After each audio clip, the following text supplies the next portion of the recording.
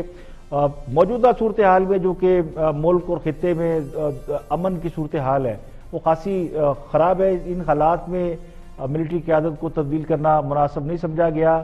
Prime minister Imran Khan کی جانب سے پورا اعتماد ظاہر کیا گیا ہے اپنی آرمی کی قیادت پر، اور army chief general Qamar Javed Bajwa کو مزید 3 سال کے لیے آرمی چیف مقرر کر دیا گیا ہے۔ یہ بالکل ہی تازہ ترین صورتحال ہے، اس وقت پورے میڈیا پہ یہ خبر چل رہی ہے، اور ہم بھی آپ کو اس سے آگاہ کر رہے ہیں کہ وزیر اعظم نے army chief general Qamar Javed Bajwa کو 3 سال کے لیے ایکسٹینشن دے دی ہے، اور یقینی طور پہ army chief general Qamar Javed Bajwa کی بھی اس میں کانسنٹ لی گئی ہوگی، اور انہوں نے اس پہ آمادگی ظاہر کی ہوگی، جس کے بعد ہی یہ فیصلہ کیا گیا ہے کہ فوج اور آرمی چیف جناب قمر جاوید باجوہ کو مزید 3 سال کے لیے ایکسٹینشن دی جائے۔ تو army chief general Qamar Javed Bajwa اگلے 3 سال کے لیے آرمی چیف مقرر ہو چکے ہیں۔ بہت سی چیزیں بھی نومبر دسمبر میں ہونا باقی ہیں، جن کے بارے میں پریڈکٹ کیا گیا تھا کہ نومبر دسمبر میں اہم فیصلے ہوں گے، تو ایک اہم فیصلہ تو اگست کے مہینے میں ہو گیا، اور اس کے بعد بھی کچھ اہم فیصلے ہونے والے ہیں، اور ان کے کیا اثرات ہوں گے۔ پولیٹیکل اور اسٹریٹجک معاملات ساتھ ساتھ چل رہے ہیں۔ کشمیر کا سٹیٹس بدل دیا بھارت نے، جس کے بعد سے پاکستان کے پاس کوئی چوائس نہیں ہے کہ وہ اپنی ملٹری قیادت کو ریٹین کرے، اور یہ سارا معاملہ جو ہے اس کو دیکھے۔ آگے بڑھتے تھنک ٹینک میں گفتگو کر رہے ہیں سلیمان غنی، ذرا ان کا پوائنٹ آف ویو بھی دیکھتے ہیں، حکومت کی کارکردگی کے حوالے سے کیا فرماتے ہیں۔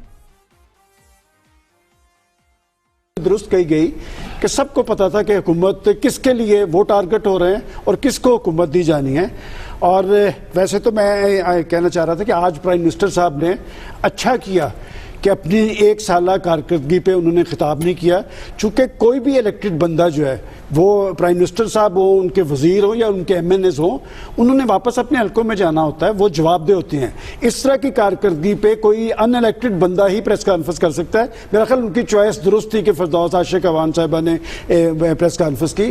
اب دیکھیں نا، اور سارے ایشوز کو چھوڑ کے جو میں پلس پوائنٹ سمجھتا ہوں کہ پرائم منسٹر صاحب نے ایک اچھی روایت قائم کی ہے کہ کیبنٹ کو اعتماد میں لیا جاتا ہے۔ ماضی کے اندر جو حکومتیں تھیں وہ کیبنٹ کی میٹنگ 6 ماہ کے بعد 7 ماہ کے بعد ہوتی تھی، اب کم از کم مہینے کے اندر 2 دفعہ کیبنٹ میٹنگ ہوتی ہے، اپنی کیبنٹ کو اعتماد میں لیا جاتا ہے۔ لیکن جو بھی آپ کچھ محکموں میں انہوں نے اصلاحات بھی کی ہیں، لیکن جو کچھ وہ اپوزیشن میں کہتے رہے ماضی کی حکومتوں کے حوالے سے معاشی صورتحال پہ، وہ سب کچھ خان صاحب کے آگے آیا ہے، کیونکہ خان صاحب جن بنیادوں پہ انہیں ٹارگٹ کر رہے تھے، اور آج حالت یہ ہے کہ ملک کی معیشت کی جو حالت ہے اس میں تو کوئی دو راہ نہیں۔ میں آج بھی وثوق سے کہتا ہوں کہ جو ان کے الیکٹڈ لوگ ہیں وہ کبھی یہ نہیں کہہ سکتے کہ 1 سال کے اندر ہم نے معاشی میدان میں ڈیلیور کیا ہے، اور یہی وجہ ہے کہ آج ان کی معاشی ٹیم میں کوئی بھی الیکٹڈ آدمی نہیں ہے۔ وہ جس طرح کی اصلاحات انہوں نے کرنی تھی، انہوں نے ریونیو کی بات کی، مجھے ابھی میں دیکھ رہا تھا ان کا ایک خطاب، انہوں نے کہا تھا کہ میں 8,000 ارب اکٹھے کر کے دکھاؤں گا، وہ 3,312 ارب کم ہو گئے۔ تو میں سمجھتا ہوں اچھا، پھر دوسری بات ہے، ایک اور چیز اچھی تھی کہ جی انہوں نے ٹیکس نیٹ میں اضافہ کیا، لیکن وہ پروسیس سارا ایسا ہوتا گیا کہ اس سے جو ایک تو ریونیو کم ہوا کہ ٹیکس نیٹ میں ضرور اضافہ ہوا، ایک ہراسمنٹ کی صورتحال رہی ہے۔ آپ دیکھیں کہ جی غیر ملکی سرمایہ کاری میں کمی آئی ہے، پاکستان کے اندر سرمایہ کاری نہیں ہوئی۔ اصل چیز جو عام آدمی سے منسلک ہوتی ہے وہ معاشی صورتحال ہوتی ہے، اور معاشی صورتحال کے گراف سارے آپ اٹھا کے دیکھ لیں۔ پیٹرولیم کی قیمت، خان صاحب کہا کرتے تھے کہ جب روپے کی قیمت میں کمی ہوتی ہے تو سمجھ لیں کہ آپ کے حکمران چور ہیں، اور پھر آپ دیکھ لیں کہ سب سے زیادہ جن قرضوں کو انہوں نے ٹارگٹ کیا، خود 1 سال کے اندر پاکستان کی سیاسی تاریخ میں سب سے زیادہ قرض لینے والی حکومت۔ اچھا، لیکن 1 سال کا عرصہ کافی ہے ایک نو۔ سوال یہ ہے کہ 1 سال مکمل ہونے پر پرائم منسٹر نے قوم سے خطاب کیوں نہیں کیا، جبکہ یہ بات طے تھی، میڈیا کو بتا دیا گیا تھا، پوری قوم کو بتا دیا گیا تھا، ٹکر چل رہے تھے، خبریں چل رہی تھی کہ پرائم منسٹر قوم سے خطاب کریں گے اور 1 سال کی کارکردگی کے بارے میں بتائیں گے۔ پرائم منسٹر آفس نے تمام وزارتوں، محکموں سے، ڈویژن سے ان کی 5 بڑی کامیابیوں کی تفصیلات بھی اس لیے مانگی تھی تاکہ پرائم منسٹر قوم کو بتا سکیں کہ 1 سال میں انہوں نے کون سے کارنامے انجام دیے۔ اب وہ 5 کامیابیاں تو چھوڑے، 2-4 کامیابیاں بھی ڈھونڈے سے نہیں مل سکیں، تو پھر پرائم منسٹر کا قوم سے خطاب نہ کرنا ہی بنتا ہے۔ ویسے بھی میرا خیال یہ ہے کہ ان حالات میں وزیر اعظم اپنی کارکردگی کے لیے جواب دہ نہ ہو تو زیادہ بہتر ہے. قوم کو ان کے منتخب نمائندے جواب دہ ہوتے ہیں. لیکن یہ جو ہم نے سرکاری پریس کانفرنس دیکھی جس میں ڈاکٹر فردوس صاحب شکیوان تھی، نعیم الحق صاحب تھے اور لوگ تھے، یہ سارے ان الیکٹڈ لوگ تھے. اب سرکاری پریس کانفرنس میں الیکٹڈ کی بجائے سلیکٹڈ لوگ بٹھا کر ہمیں ہماری اوقات یاد دلا دی گئی. اب سلیکٹڈ لوگ یہ کیسے بتائیں گے کہ حکومت نے کہاں کس محاذ پر کامیابی حاصل کی ہے؟ اور اگر اپوزیشن یہ کہے گی کہ سلیکٹڈ ہے تو پھر اس پر ہمارے دوست برا مان جائیں گے. حالانکہ حکومت نے یہ جواز خود فراہم کیا. اگر کوئی منتخب نمائندہ یا وزیر سامنے ہوتا تو اس سے کم از کم صحافی بھائی یا جو لوگ بیٹھے تھے وہ سوال تو پوچھتے کہ بھئی آپ کی وزارت میں کیا ہوا، کیا پلس کیا مائنس ہوا. لیکن وزیر تو کوئی وزیر لندن گھوم رہا ہے، کوئی پیرس گھوم رہا ہے اور کچھ یہاں کشمیر کا مقدمہ لڑ رہے ہیں، تو کون بتاتا. آج کے لیے اتنا ہی. کل پھر حاضر ہوں گے مزید خبروں، تبصروں، تجزیوں کے ساتھ. پروگرام اختلاف رائے سے افتخار کاظمی کو اجازت دیں. اپنا بہت بہت خیال رکھیں.